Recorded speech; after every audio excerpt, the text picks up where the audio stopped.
What's my edge in oil trading? Conviction. With Sparta Curves, I get real-time, trusted prices from 30-plus top brokers. Futures, swaps, physical, and freight, all in one place. Switching from Bloomberg or Refinitiv only took 15 minutes, zero disruption. Now, our whole team runs on one flow. Sparta Curves, 45 days, free, no risk, no friction, just conviction. Start your free 45-day trial by visiting spartacommodities.com/curves.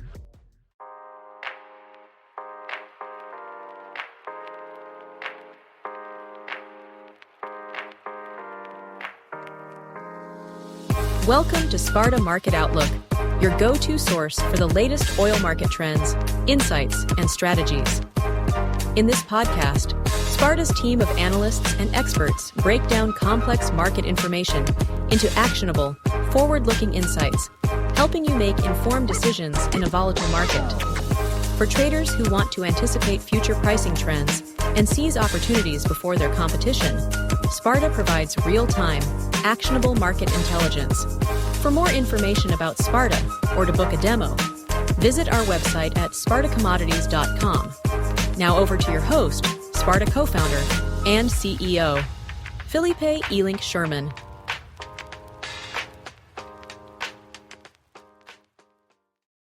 Okay, welcome everybody to a new episode of Sparta Market Outlook, episode 45. And I think we can easily call this the Iran episode, no? And I guess most of the conversation today is, we have to talk about what's going on in the Persian Gulf and the Arabian Gulf and the airstrikes between Iran and Israel, potential intervention of the US, potential change in regime, and all of the impact that it obviously has both on the oil market, but also on the shipping market. So today I'm joined by Neil. Neil, how are you?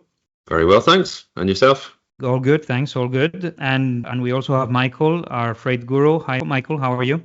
Hey guys, doing well, thanks. So Neil, maybe we start with, we had a pod last week. We obviously spoke a little bit about Iran, but it was not the hot topic. It was probably started one day afterwards. How did we get here? You want to start with that? You want to start with what's going on? How do you want to start the conversation? I'm happy to start with the situation right now, and then we can tee up Michael if you like, if you want to talk about how we got here, because I think you wrote a bit yesterday in the freight report, right, as well. And then maybe we can head into sort of like, what's happening disruptions wise, as far as we know. So it's going to be evident to everybody, but the situation right now is it seems like we're waiting on a US decision whether to join this whole situation, right?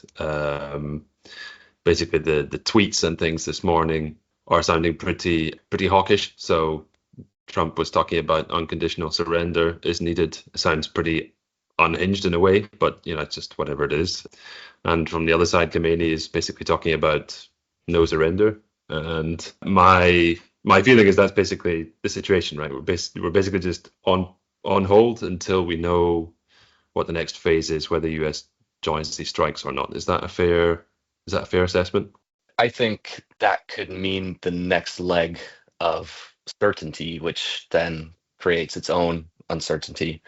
I've read some reports where Israel thinks they can keep going without the help of the US, but last night on US television, they're talking a little bit about how Trump will likely view this as one of his defining moments of his presidency, which can go either way. That can mean that he steps in and that defines his presidency, or he stays on the sideline and it defines his presidency. So it's a very difficult one to call. I know that he ran on his platform to become president was to not entangle the US in Middle East conflicts, and here we are. It's a really tough one to call, and Trump is notoriously difficult to predict. Go ahead, sorry.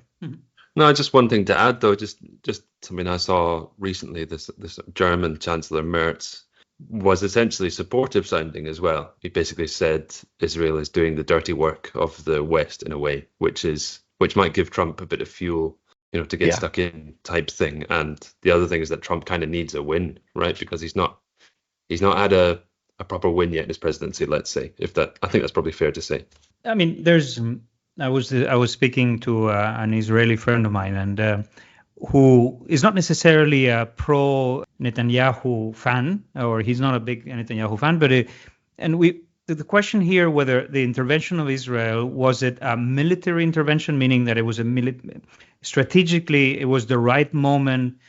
Iran was weak at this time, and they needed to hit, because that goes into the direction of what you're saying. Israel is doing the dirty work of the West, and there is this opportunity on a strategic point of view to topple that government and have a regime change.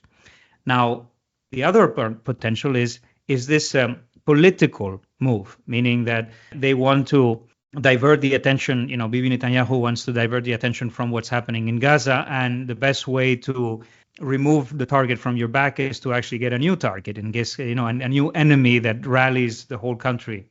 And you could say the same thing with the U.S., in the sense that Trump, the MAGA support, the old MAGA support, has always been America first. And I don't know if you've seen the clips or the videos from, what's the name of this guy, ex-Fox guy? Tucker Carlson. Exactly, Tucker Carlson, who's obviously saying we should not intervene. This is not our war. The promise from Trump has always been we're not going to be the police of the world. And pretty much that is what he has been doing. And it's sort of the end of the Pax Americana that we knew from after Second World War. And so it is a defining moment for him as well. And the question is this a military action, strategic? Can they really topple the government? Are we going to see internal movements in Iran that support this theory? Or is it a political move? And, time will tell over the next 2 weeks or 3 weeks, I guess.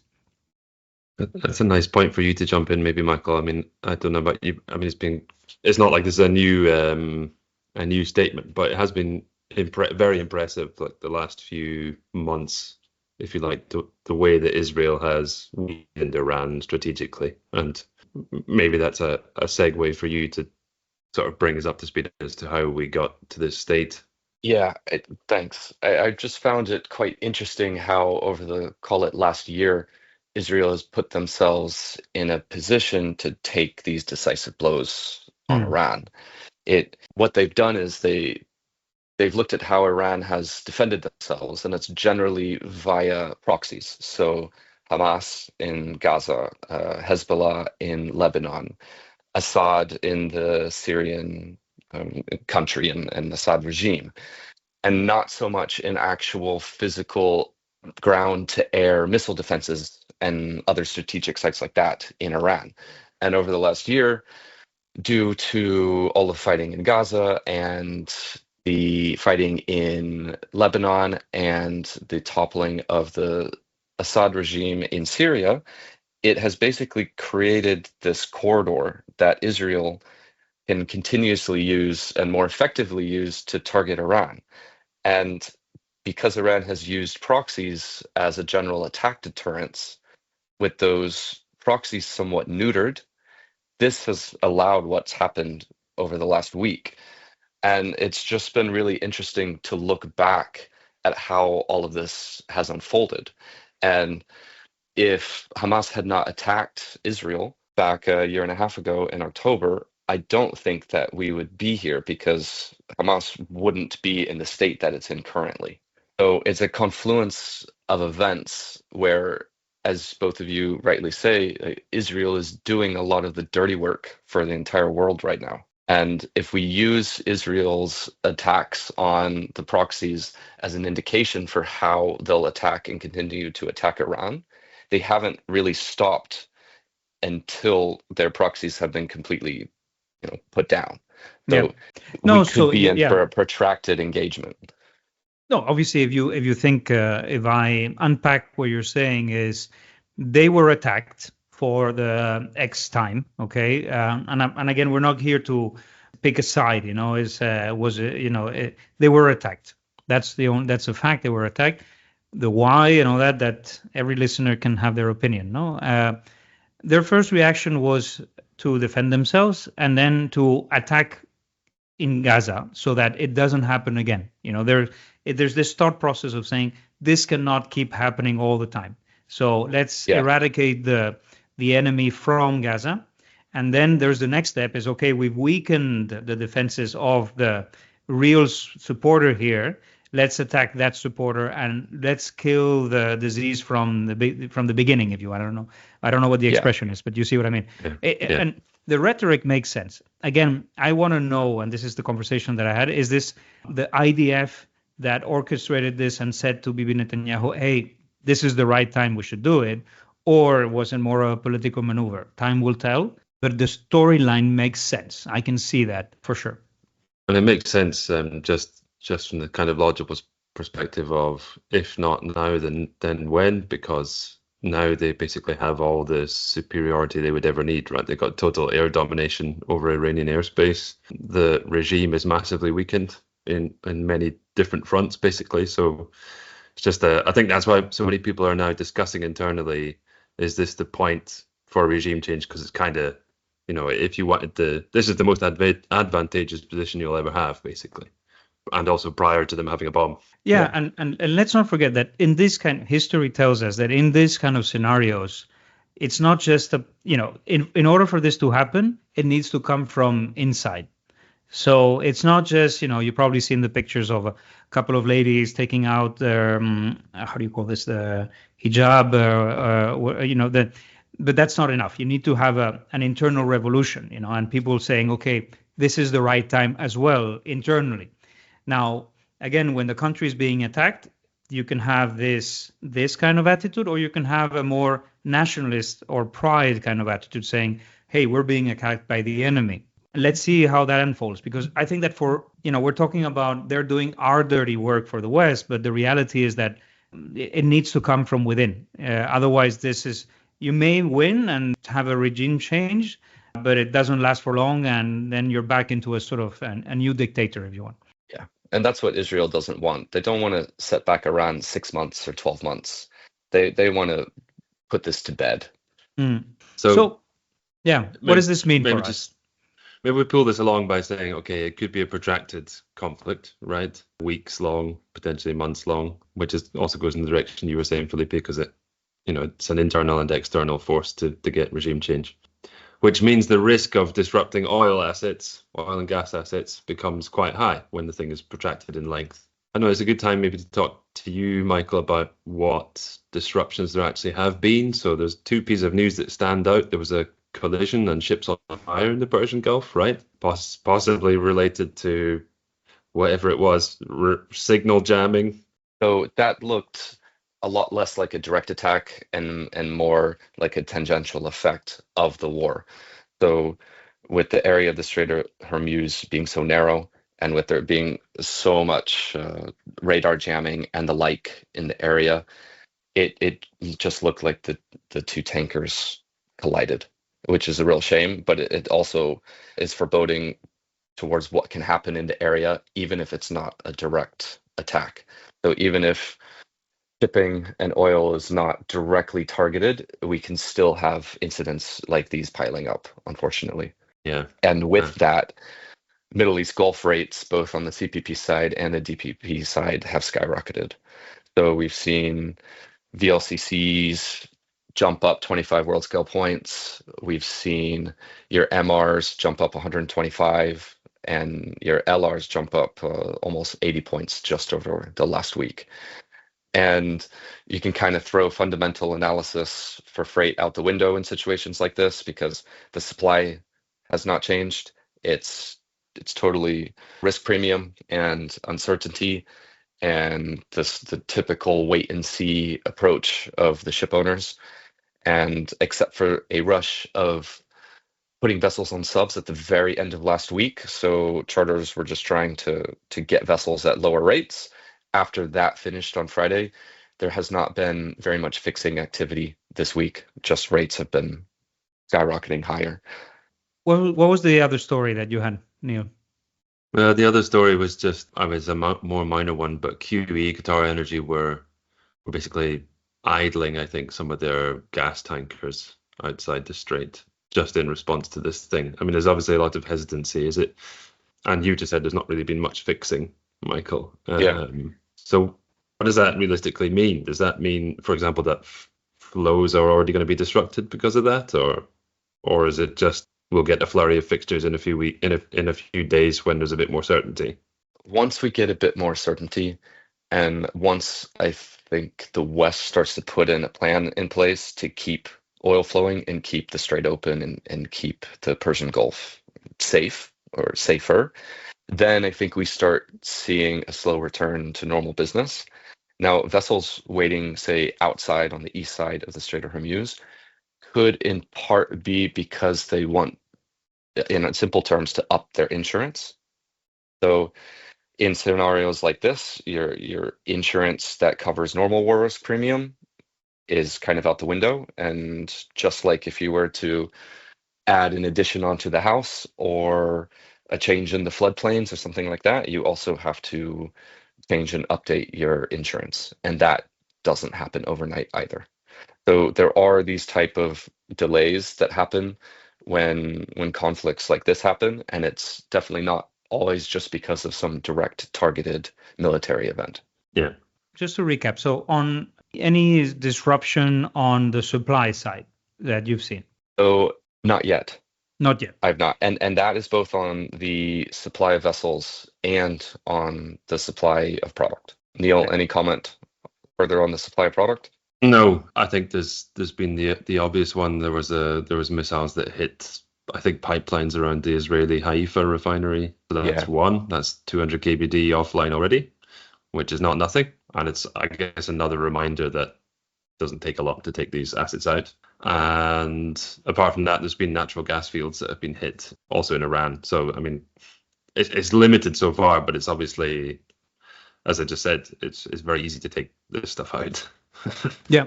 No, I mean, definitely today is not the day to make any market call. Okay, this is way too unstable to make any market call. So let's just stick to the facts. The other thing that I've seen on a Bloomberg news article today was actually that Iran was hiking up their exports of crude, and the amount of vessels loading has increased over the last 6 days relative to the average.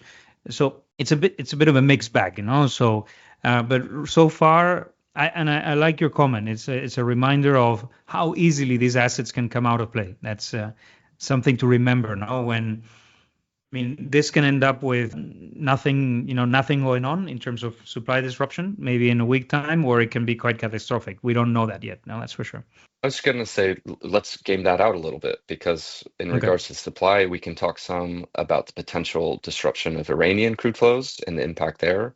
But then also, I think this is low probability that the Strait of Hormuz is closed for any significant period of time. But I want to chat a little bit about that too, because that has huge implications globally, product and shipping wise. Well, let's look at the scenario. Yeah. Mm-hmm. I guess there's basically three, right? The one is that we de-escalate, de-risk, and a deal is formed. That could also happen after more escalation, let's say.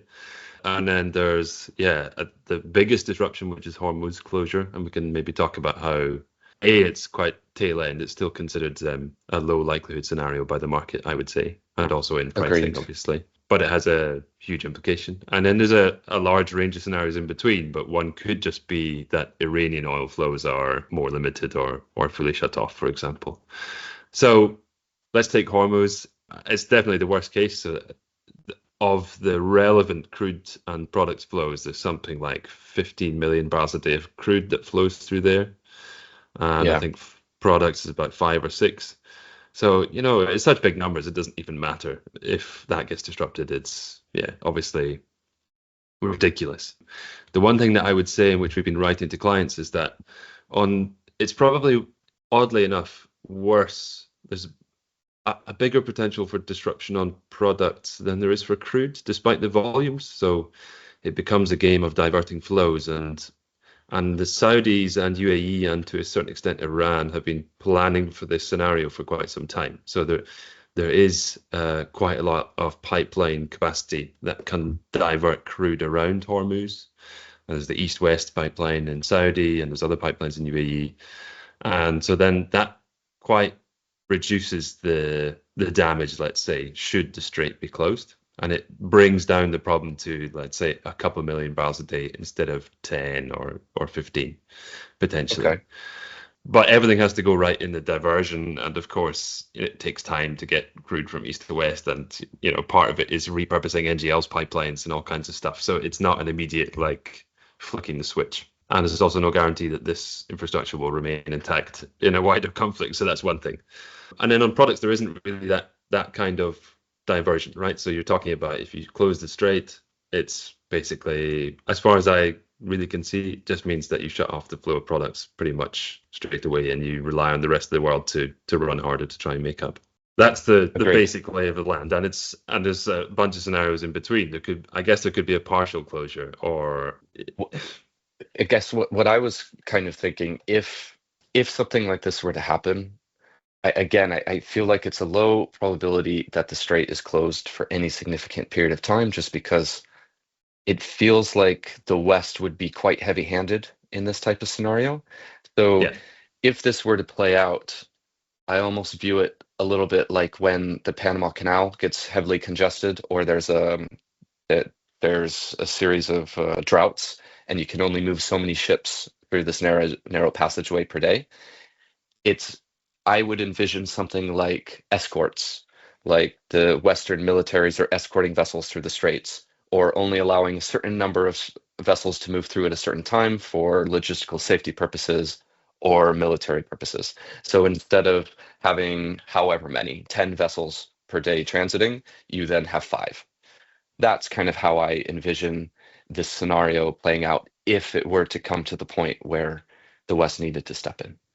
Well, can I ask a question? I mean, this Charlie Munger's famous saying, show me the incentive and I'll tell you the outcome. What is the incentive of Iran in shutting the Strait of Hormuz? Why would they even do that? I've thought about that as well. And if the US were to not get involved, I don't really see a high probability of them impacting the Strait of Hormuz.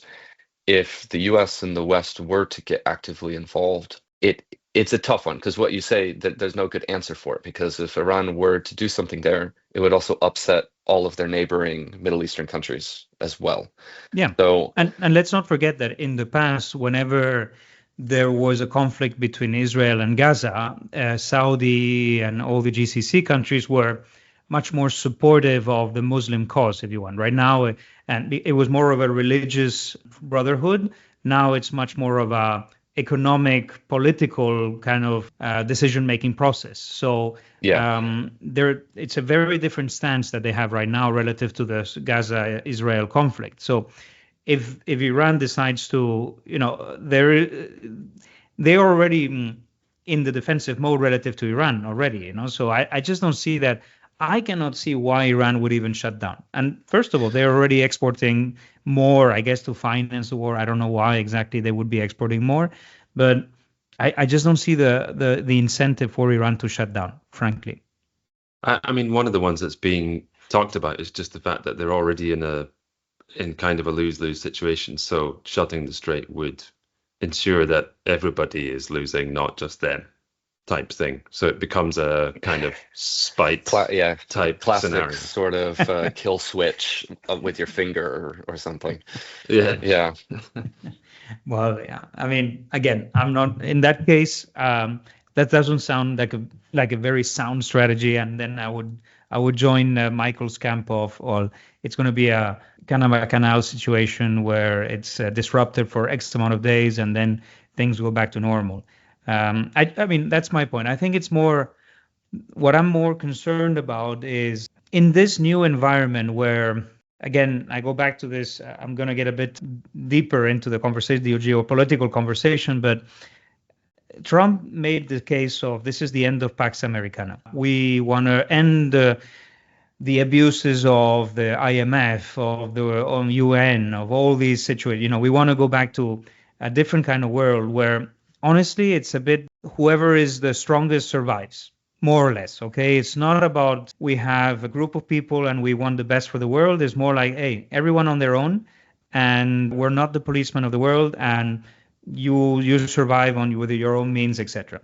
Now, in that environment, in theory, you have less wars because you don't have the US getting involved in wars. But at the same time, they're now not getting involved in wars like Ukraine and Russia, or less so than before, and now Israel and Iran, etc. So you might have an escalation of these tensions globally everywhere. And Yeah. so what I'm trying to say with this is that I'm not so concerned about the Strait of Hormuz myself, but it's much more around this constant bombardment from one another and destruction of assets. I'm going to weaken that regime by sending bombs in and destroy their terminals, pipelines, etc., and vice versa. You see, so that is where I feel more concerned, because you don't no longer have that global sheriff in town. True.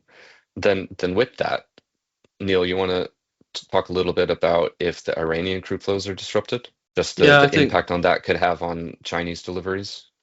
Whatnot. Yeah, I mean, it's not just Iranian crude. I suppose it's also Iranian products, but it's good just to discuss the differences, right? So, in the scenario that you just remove Iranian oil exports on the crude side, yeah, as you say, that largely impacts China, and China ends up probably a combination of buying more spot crude and crude further afield, particularly from the west, WAF, Brazil, but I guess anything they can really get their hands on. But it's also not the easiest situation, because basically they're running a whole teapot industry on these discounted barrels, right? So these assets become not very economical anyway. And then we're talking about a very, very hot crude market if that does happen. So it's not super easy to tell what the impact will be, other than China will need to resource some of that stuff. And, of course, other things come into play temporarily. China built up SPR precisely for situations like this, can stop building it at the very least, because they've been building SPR, I think, quite strongly, and would end up not building, I suppose. And yeah, that's one thing. And the other thing is that, and something we can come on to later, there's been quite a divergence, and I've been talking with quite a lot of people just now this week about gasoline versus diesel, right? So at this point in time, diesel is pricing a bit like crude, in that it's pricing the risk premium, partly because on paper, distillates are the products that are impacted the most in the worst case. Let's say the strait gets closed or a bunch of refining assets get blown up.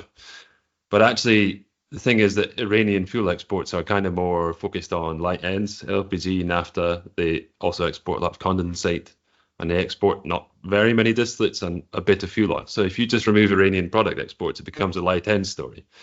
And I think that's also why people are looking into the gas heat situation, because gasoline spreads, at least EBOB spreads, actually declined whilst crude was rallying, which is a very interesting thing, I think. And that means the gas diesel spread is absolutely blown out. And I think a lot of people are also looking into that as a trading opportunity, obviously with also very high risk, high reward at the moment. Good point. No, I mean, if you think about this as a Strait of Hormuz situation, then yes, it makes sense to be bullish distillates relative to light ends, if you want, given the heavy exports of distillates. But if you're thinking about this more as a supply side environment, then yes, just purely on export side, gasoline, there's less of a diesel story and more of a light ends naphtha story, which is a fair point, And particularly if we are now considering that whatever people are putting at a position right now is mostly around the what if scenario. It's not, there haven't been any massive disruptions except what you mentioned in the Med and with Haifa, but other than that, nothing dramatic. So it's more around protecting buying the upside or protecting yourself. And here it's interesting. We're making a distinction between disruption of assets or Hormuz, and it's not the same thing. But it's still wait and see. Like, you're not gonna, I wouldn't think so, but you wouldn't kind of bet your job on the gas heat trade just now. Yeah. Well, I mean, at the end of the day, it's if you're wrong first and then you're right, doesn't matter. You're wrong. So if everyone is against you in the market, and you're depends on how deep your pockets are, that's for sure. Yeah. With the price moves right now, that's a tough trading mentality to take. I don't know if you need to be at the very end of your career. Yes. Fair enough. Okay, so how is this impacting the rest of the market globally? Yeah, I mean, we can go through it. I mean, I had on the list maybe to talk about what we've already seen, but a lot of it's just the basics, right? So obviously flat price spreads are up. East-west is in most cases widened in the way that you would expect. The Asian naphtha is priced up, European diesel is priced up relative to Asia. Fuel oil cracks are up. It's all in the way that you would expect, right? There's nothing groundbreaking about that. I guess one point that I would make is something that you talked about earlier, Michael, in the sense that I guess the market is not pricing things very efficiently right now, right? So one of the interesting things I was looking at, because I was writing the distillate commentaries this week, most of the time this week, all the swing arbs were closed into Europe, despite the fact that the East-West has basically blown out in favor of Europe. The combination of that plus the physical premiums plus freight means that Indian barrels, for example, are still pointing towards the east. It's a much narrower thing than at this time last week, but it's not clearly a massively open arb to Europe right now. And I don't know if that necessarily makes sense. You could argue either way, but my point, I think, is that I think what you said, arb analysis kind of goes a little bit out the window at this point in time. Is that fair to say? Yeah, it does. And I was looking at the arbs just to make sure there wasn't anything really interesting or screaming out that should be included in this week's market comms. But they're fluctuating so much that the margin levels aren't really making sense to me. And with freight jumping 50 world scale points in a day, I don't think you can really base how cargoes are moving basis arbs at the moment. It's not until things become a little bit like a new normal that we can look at those again. Yeah. With that said, then, for example, TD20 out of WAF and TD25 out of the US Gulf Coast on the crude freight side both jumped about 10, maybe 15 world scale points on Monday. And part of this was gaming out that scenario. If there's fewer AG crude barrels coming, therefore VLCCs are impacted there. But if Iran is now out of the picture and China's having to source their barrels elsewhere, in theory, that's a bullish scenario for WAF and your America barrels. But we've already seen the Afra and Suez rates in those regions come off some. So after jumping 15 world scale points, they're now up only 7. And it's only 1 week or so into the conflict. So that risk premium is already starting to fade in regions outside of the immediately affected ones. Okay. Will that be the same on something like TC14 then? Yeah. Yeah. So, for example, Northwest Europe has seen 0 impact. And I'm chalking that up to there are just so many MRs available. If you look in the 2-week window, it's at the highest level I've seen in the last several months. So there's so much supply that even with an additional war risk premium, supply can't get out of the way. Now, the US Gulf Coast was a little more interesting because it hadn't moved until last night. And then all of a sudden, a few ships were put on subs that were about 50 world scale points higher. And I can't fully explain it. My first thought was kind of what you were talking about earlier, Neil, where there might just be more demand for diesel coming out of other regions just because of all of the conflict out of the AG. But even with that said, a jump of 50 world scale points I don't think is sustainable out of the US Gulf Coast, given there's really no material impact that far away yet. So, but it's the impact in the market and some mispricing. I don't know if that's the term, but it's like surprising pricing. It's like when I look at what has happened, in East-West, diesel cracks, fuel oil cracks going up, gasoline cracks, and spreads coming down, people are buying the worst case scenario, which is you buy flat price, you buy diesel. What is exported out of the Arabian Gulf? It's fuel oil, it's naphtha, it's diesel. Those are the ones that are going up, not so much gasoline. You might even think gasoline, there's going to be less consumption in the world. Everyone is going to be freaking out. Again, that's sort of the rhetoric. That's the answer. Now, if we look at what it means, and this is sort of what you would call the mispricing, is, again, it's the gasoline heat, gas to heat, where you would argue, okay, there's maybe something there. But again, do we want to burn ourselves with that right now? What else do we have? On crude, on distillate, or so I can kind of go through. So one of the other ones is, for example, the HOGO, I guess. So the HOGO is still remarkably strong, and I mean the net result of that plus TC14 means that the Gulf Coast and Northwest Europe diesel arb hasn't moved. In fact, it's still very closed, as it has been for a week or two, which is also kind of surprising. And that's why it means that basically no swing barrel is pricing into Europe at this point in time. There's an interesting problem there as well, which is the RVO element. And very well timed, there was the proposal that came out, which was the biofuels mandates, blending mandates for the next 2 years. And that was very heavily weighted towards more biodiesel blending. And I think that's part of the reason the RVO is so strong. And that's also not helping the entire situation. So I think that goes along the lines of basically what I was saying a couple of days ago. It looks like all else equal, if freight doesn't collapse again, ice spreads looked a bit sort of undervalued almost, because it's not even pricing the normal kind of flow of products that it might need. And actually that worked out the last couple of days, but I'm not going to chalk it down to that. It's obviously, there's quite an element of kind of randomness about what prices are doing just now, just based off headlines. But that's the one situation. So it's definitely HOGO and ICE gas oil. The other one is light ends. So yeah, I don't know, Felipe, if you want to talk any more about this, but it surprised me that EBOB spreads dropped and EBOB cracks dropped whilst everything else was rising. And talking to Jorge about it a bit, it did serve a couple of purposes in terms of ARB. So the one was that Houston barrels are very cheap in the Atlantic basin. And the other one was that it served the purpose of pricing European barrels into sort of East African destinations and stopping, or I guess like pushing Middle Eastern barrels east. And the one that interested me also was the notion that the market's also pricing yield shift, right? So if you're going to be super short distillate in the worst case Hormuz scenario, you want to incentivize people to make diesel as much as possible. And so those are all the things that might have happened. Yeah, I mean, on the gasoline, I wouldn't look for any kind of fundamental reason. I think it's more in an environment where flat price is moving by $4 or $5 a barrel on a daily basis. Do you want to be exposed to that? Do you have the VAR to be exposed to that?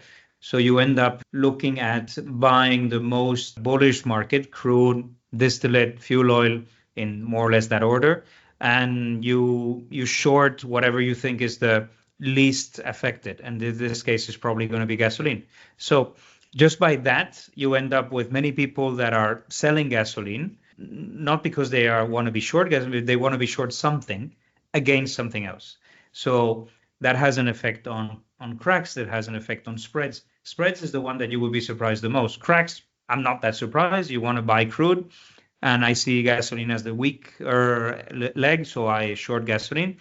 But it has an impact on spreads because, again, all of the market makers, they would be trading that crack, and they would be selling this, they would be buying that gasoline crack and then selling the spread to cover their position, etc. So it's just a function of that. I wouldn't say there's any kind of fundamental reason for this.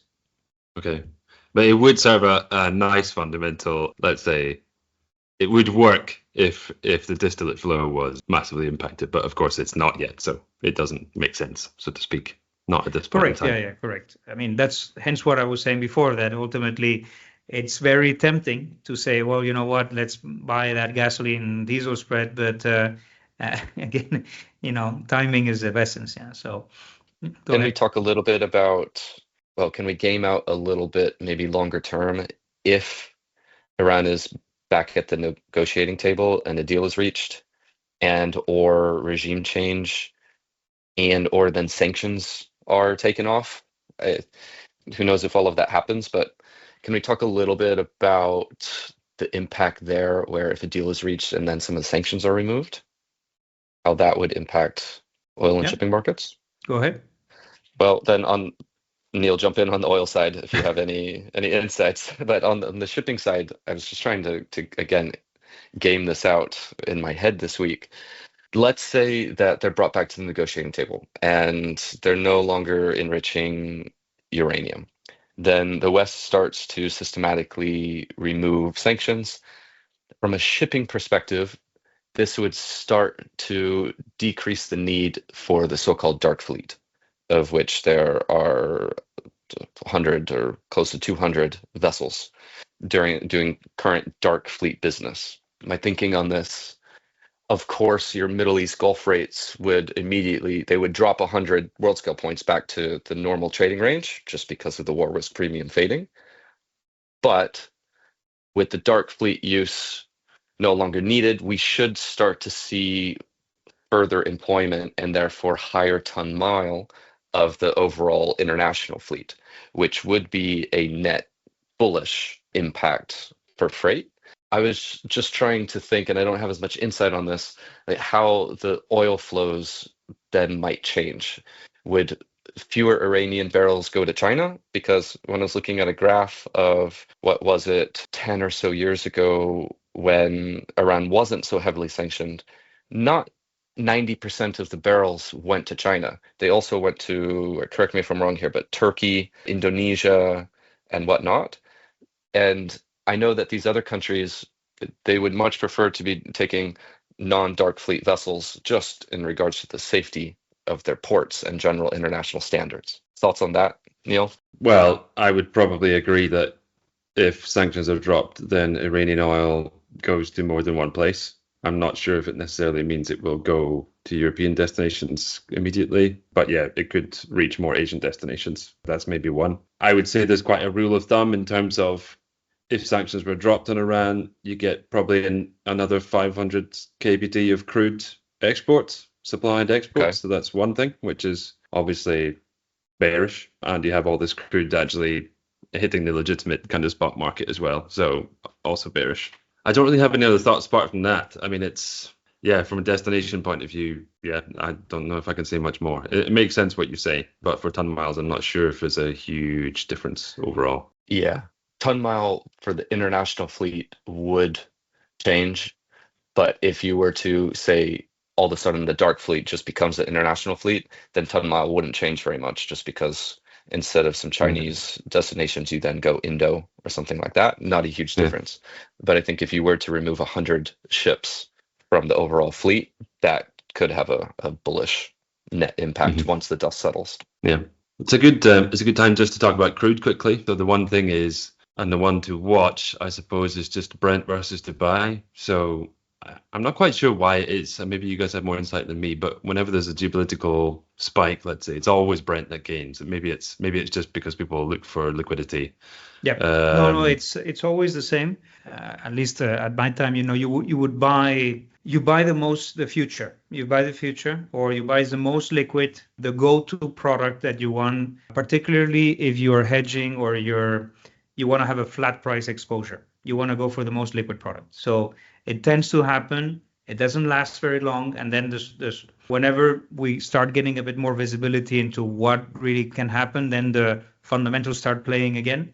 But it's always the most liquid product that goes up the most. Yeah. Yeah. So and that happened in this case, and now we've got an EFS that's basically 340 or something, whereas we were $1.80 ago, and it doesn't make fundamental sense from many perspectives, right? Because we're talking about the Dubai crude market essentially that might get impacted. We're talking about sour crude that might get impacted, and we're talking about the need would be that Asia starts to take barrels from Europe long haul, but with the Brent Dubai that's 350, none of it's economical. So that is obviously something that you would expect to reverse over time, almost in any scenario, right? If you get de-escalation, you get the risk premium coming out of Brent.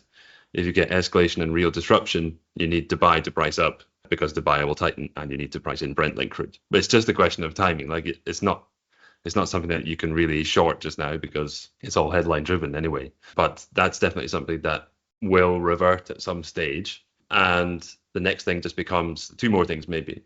How do Asian refiners procure crude at the moment? And basically our internal view is you basically sit on the sidelines. You probably draw down your own stock if you have any. And then you probably delay your spot purchases just now anyway. And you probably buy crude that's not very economic if you just need to buy crude. That's one thing. And the other thing that is very interesting right now, and I wanted to talk to you, maybe just tee that up, Michael, is TD25. So basically the question would be, how good is that curve just now? Because the very interesting thing that has happened is that because Brent is so strong, you're pricing WTI very cheaply into Northwest Europe, our landed values into Northwest Europe just now. And of course, we've said that arbs don't really make any sense at the moment. But what we're about to get this afternoon is possibly a 10 million barrel draw on US stocks in this afternoon's data, which is about as big as it gets. And Cushing's about to draw again. So it seems like it's a very interesting time to have a tight US market. And we're looking very cheap into Europe. And so the obvious question, I guess, is, does the TD25 curve make any sense just now? Is that something that you can help with, so to speak? Yeah, so I think TD25 is too expensive for two reasons. One, there's a bit of this overall war risk premium that caused rates to jump another 10 world scale points higher, when, in my view, if this had not happened, they would have been 10 world scale points lower than a week ago.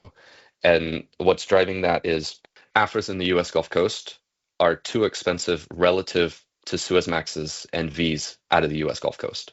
So not even comparing to the rest of the world, say WAF delivering into Northwest Europe, or before the war, AG delivering into Northwest Europe. Afras are just too expensive versus the local competition. So if you can move a Suezmax instead of an Afra, it makes a lot of sense to do that. And we've seen an increase just over the last week of open Afra tonnage, so available Afra tonnage, from roughly 5 or 6 vessels in the 10-day head window to, as of last night, we're sitting at 16. So if you remove the war risk premium, Afra rates should come off. Which means, given that we've just talked about a tight US market, the TI Brent spread at minus 320 doesn't make that much sense either. It was 280 last week and probably needs to narrow again. I don't think we've covered pretty much everything that is to be said here, no? I think so. Yeah. I mean, we could go on and on. I mean, this is a fascinating time. This is a defining moment for Trump's presidency. It is, I mean, we've seen many conflicts, we've seen many discussions, we've seen many escalations, but I don't remember seeing, so I would never have imagined Israel going and bombing Tehran like they did, asking to evacuate Tehran. That is something that it never really crossed my mind. Without, and because you would have had European or US sort of restrain that, hey, don't do that. Let's put some additional pressure. Let's figure some other way. It's surprising. It's a new sort of geopolitical dynamic that I mean, maybe I'm not an expert, but I have not seen. It's really interesting. And just also in regards to all of Iran's Middle Eastern neighbors, a lot of the reason that Iran became a so-called superpower within the Middle East was because of their nuclear program, where they could always threaten to enrich enough uranium within a short period of time to create even just a dirty bomb. But without that ability, I don't think that the neighbors will see them anymore as such a threat. And then the likes of Jordan and Saudi Arabia and UAE and whatnot could step in and exert more power within the region. So it could change the Middle East fully and can also change the globe. It's a really interesting inflection point. We're supposed to close the debate, but I'm opening it again. Yesterday, MBS had an interview where, essentially he was saying, well, if Iran develops their nuclear capacity and continues to be a threat, we will do the same, which, again, it's always been one of these things that perhaps was said behind closed doors to the U.S. and all that. But now that the U.S. is not the international sheriff anymore, people are sort of stepping up and saying, well, saying out loud what they were probably saying behind closed doors. And is this the direction we want to take globally, where everyone is on their own and it's the law of the strongest? It's a Darwinian kind of scenario. Anyway, thanks a lot, guys. That's been a great show. We continuously send the snippets and market reports. Don't hesitate to contact us if you want additional information, and we'll keep monitoring the situation. I'll keep you posted. Thank you so much.